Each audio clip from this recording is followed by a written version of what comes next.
हिमालय के ऊपर ऊंचे देवदार और बुरांश के बीच बसा हुआ था शिलाई गांव। अपनी ताजी पहाड़ी हवा और खूबसूरत नजारों के लिए मशहूर ये गांव हवा में फुसफुसाते राज भी समेटे हुए था। ये किस्से थे उस पुराने किले के जो गांव पर नजर रखे हुए था। धुंध और कहानियों में डूबा हुआ एक टूटा फूटा किला। गांव वाले अजीब घटनाओं, डरावनी आवाजों और परछाई नुमा आकृतियों के बारे में बताते थे जो अंधेरा होने के बाद किले में भटकती थीं। लेकिन दो जवान आत्माओं, रिया और अर्जुन के लिए यह किला सिर्फ एक डरावनी कहानी नहीं था, यह उनकी प्रेम कहानी का पात्र था। रिया, आपके इस गांव के किस्से भी उतने ही दिलचस्प हैं जितने आप हैं। और आपकी खामोश शख्सियत अर्जुन, ये मुझे हर बार अपनी ओर खींचती है। अर्जुन एक उभरता हुआ लेखक जो प्रेरणा के लिए पहाड़ों की ओर खींचा चला आया था। रिया की खूबसूरती और उसके द्वारा बताई गई अपने गांव की कहानियों से मंत्रमुग्ध हो गया था। रिया, जिसकी आंखें शरारत और अपनी उम्र से ज्यादा समझदारी से चमकती थीं, ने खुद को अर्जुन की खामोश शख्सियत की ओर खींचते हुए पाया। उनका प्यार शिलाई के सेब के बगीचों और घुमावदार रास्तों के बीच पनपा हिमालय की देखरेख में खिल उठा। पुराने किले के आसपास की फुसफुसाहटों से बेखौफ उन्होंने इसे अपना अभयारण्य बना लिया, एक ऐसी जगह जहां उनका प्यार प्राचीन पत्थरों के बीच गूंजता था। रिया और अर्जुन रोजाना किले में मिलते थे। उनकी हंसी पत्तों की सरसराहट में घुल जाती थी। वे किले की टूटी हुई दीवारों की छाया में कहानियां, सपने और चोरी छोरी चुराए गए चुंबन साझा करते थे। उनका प्यार शुद्ध, मासूम और मजबूत था। उस अंधेरे के खिलाफ रोशनी की एक किरण जो किले से चिपकी हुई थी। अर्जुन, देखो, इस दीवार के पीछे कुछ है। चलो देखते हैं क्या है। रिया, एक दिन एक छिपे हुए कक्ष की खोज करते समय उन्हें धूल और मकड़ी के जालों से ढका एक पुराना चित्र मिला। यह एक खूबसूरत महिला की तस्वीर थी जिसकी आंखें अजीब तरह से उदास थीं। उसकी निगाहें मानो हिलते डुलते उनका पीछा कर रही थी। वो खूबसूरत है लेकिन उसकी आंखों में कुछ बहुत दुख है। रुको अर्जुन, पेंटिंग में एक लॉकेट छुपा है। हैरान होकर अर्जुन ने सावधानी से चित्र को साफ किया, जिससे महिला की खूबसूरती पूरी तरह से सामने आ गई। जैसे ही उसने ऐसा किया, रिया ने कैनवास के कोने में कुछ चमकता हुआ देखा। चित्र में बने हुए कपड़ों की परतों के भीतर एक चांदी का लॉकेट छुपा हुआ था। सांसें थामे उन्होंने लॉकेट को निकाला। उनकी उंगलियां उम्मीद से कांप रही थीं।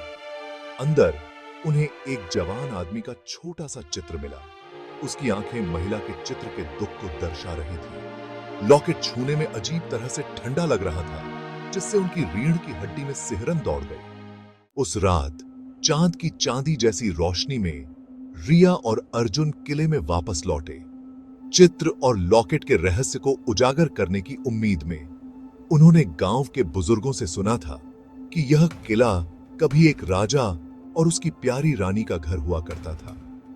अपनी खूबसूरती और शालीनता के लिए मशहूर रानी की दर्दनाक मौत हो गई थी, जिससे राजा का दिल टूट गया था। कुछ लोगों ने फुसफुसाया कि राजा अपने नुकसान के दर्द को सहन नहीं कर सका और उसने किले की दीवारों के भीतर ही अपनी जान दे दी। ही किंपु किस भासी अपनी जान से की। राजा का अपनी रानी के लिए प्यार मशहूर था, लेकिन उनकी कहानी त्रासदी में खत्म हुई। जैसे ही वे कक्ष में बैठे, उनके कानों में धीमी धीमी सिसकियां सुनाई देने लगी।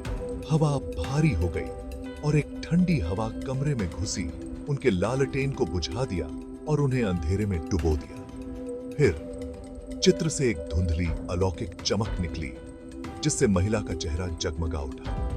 उनकी दहशत भरी नजरों के सामने उसके गाल पर से एक आंसू लुढ़क गया। धूल भरे कैनवास पर एक चमकदार निशान छोड़ गया। भयभीत लेकिन चित्र से निकलने वाले दुख की ओर अजीब तरह से खींचे हुए रिया और अर्जुन जानते थे कि वे किसी असाधारण चीज से टकरा गए हैं, कुछ ऐसा जो जीवित दुनिया की सीमाओं से परे था। अर्जुन, क्या तुमने वो देखा? एक आंसू, वो रो रही है। ये हमने जो भी सोचा था उससे परे है। रिया, रात दर रात रिया और अर्जुन किले में लौटते रहे। चित्र में मौजूद महिला उनके सपनों में आने लगी। उन्होंने किले के इतिहास पर शोध किया, जिसमें राजा के अपनी रानी के लिए अमर प्रेम और उनके शाश्वत विश्राम को भंग करने वालों पर पड़ने वाले श्राप की अफवाहों का पता चला। अर्जुन, हम जितना ज्यादा जानते हैं उतना ही मैं उनका दर्द महसूस करती हूँ। हमें उनकी मदद करनी होगी रिया। एक शाम जैसे ही वे चित्र के सामने खड़े थे, अर्जुन के हाथ में मौजूद लॉकेट बर्फ की तरह ठंडा हो गया। हवा में ऊर्जा की तरंगें दौड़ गईं और महिला के होंठ हिलते हुए प्रतीत हुए। एक आवाज दुख और तड़प से भरी हुई कक्ष में गूंज उठी। दुख और तड़पे, हमारी मदद करो, हमें फिर से मिला दो। डर और करुणा के मिश्रण से अभिभूत रिया और अर्जुन ने खुद को अदृश्य उपस्थिति से एक वादा करते हुए पाया। उन्होंने चित्र में मौजूद आत्माओं को शांति दिलाने, उन्हें बाद के जीवन में फिर से मिलाने और किले को उसकी दीवारों से चिपके हुए दुख से मुक्त करने का वचन दिया। उन्हें क्या पता था कि यह वादा उन्हें खतरे और अलौकिकता में डूबे हुए रास्ते पर ले जाएगा। हम आपको शांति दिलाने में मदद करने का वादा करते हैं। हम आपको फिर से मिला देंगे, चाहे कुछ भी हो जाए। और इस तरह अज्ञात में उनका सफर शुरू हुआ, उनके प्यार के साथ, उनके एकमात्र मार्गदर्शक और प्रेतबाधित किले के साथ, उनके निरंतर साथी के रूप में।